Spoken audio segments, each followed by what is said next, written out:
السلام علیکم ورحمۃ اللہ وبرکاتہ۔ عبدالستار عیدی مرحوم سے ایک انٹرویو میں پوچھا گیا، آپ نے ہزاروں لاوارث لاشیں دفنائیں، کبھی کسی لاش کی بگڑی حالت یا اس پر تشدد دیکھ کر رونا آیا؟ انہوں نے آنکھیں بند کر کے گہری سوچ میں غوطہ-زن ہوتے ہوئے کہا، تشدد یا بگڑی لاش تو نہیں، البتہ ایک مرتبہ میرے رضاکار ایک صاف ستھری لاش لے کر آئے جو تازہ انتقال کیے ہوئے بوڑھے مگر کسی پڑھے لکھے اور کھاتے پیتے گھرانے کی لگ رہی تھی۔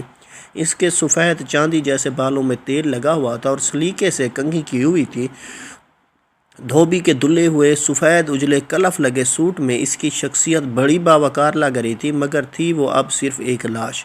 عیدی صاحب پھر کچھ سوچتے ہوئے گویا ہوئے، ہمارے پاس روزانہ کئی لاشیں لائی جاتی ہیں، مگر ایسی لاش جو اپنے نقش چھوڑ جائے کم ہی آتی ہے۔ اس لاش کو میں غور سے دیکھ رہا تھا کہ میرے رضاکار نے بتایا، اس نے کراچی کی ایک پوش بستی کا نام لے کر کہا، یہ لاش اس کے بنگلے کے باہر پڑی تھی۔ ہم جو ہی بنگلے کے سامنے پہنچے تو ایک ٹیکسی میں سوار فیملی جو ہمارا انتظار کر رہی تھی، اس میں سے ایک نوجوان برآمد ہوا اور جلد بازی کا مظاہرہ کرتے ہوئے ایک لفافہ ہمیں تھماتے ہوئے بولا، یہ تدفین کے اخراجات ہیں۔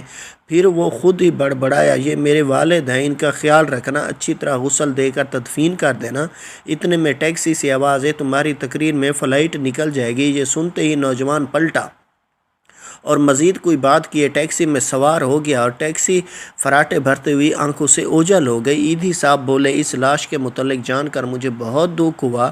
میں ایک بار پھر اس بدقسمت شخص کی جانب دیکھنے لگا تو مجھے ایسے لگا جیسے وہ بازو کیے مجھے درخواست کر رہا ہو کہ عیدی صاحب، ساری لاوارث لاشوں کے وارث آپ ہوتے ہیں، مجھ بدقسمت کے وارث بھی آپ بن جائیں۔ میں نے فوراً فیصلہ کیا، اس لاش کو غسل بھی میں دوں گا اور تدفین بھی خود کروں گا۔ پھر جو ہی غسل دینے لگا تو اس اجلے جسم کو دیکھ کر میں سوچ میں پڑ گیا کہ جو شخص اپنی زندگی میں اس قدر معتبر اور حساس ہوگا، اس نے اپنی اولاد کی پرورش میں کیا ناز و نمنا اٹھائے ہوں گے، مگر بیٹے کے پاس تدفین کا وقت بھی نہ تھا۔ اس باپ کو قبر میں اتارنے سے زیادہ فلائٹ نکل جانے کی فکر تھی، اور یوں اس لاش کو غسل دیتے ہوئے میرے آنسو چھلک پڑے۔ پھر وہ اپنے کندھے پر رکھے کپڑے سے آنسو پونچھتے ہوئے بولے، اس دن میں انسانیت کی ڈوبتی نایا پر رو پڑا۔ خدا را اپنی اولاد کی عیش و عشرت کی بجائے بہتر تعلیم و تربیت پر زیادہ فوکس کریں۔ سدا خوش رہیں، سلامت رہیں، وسلام۔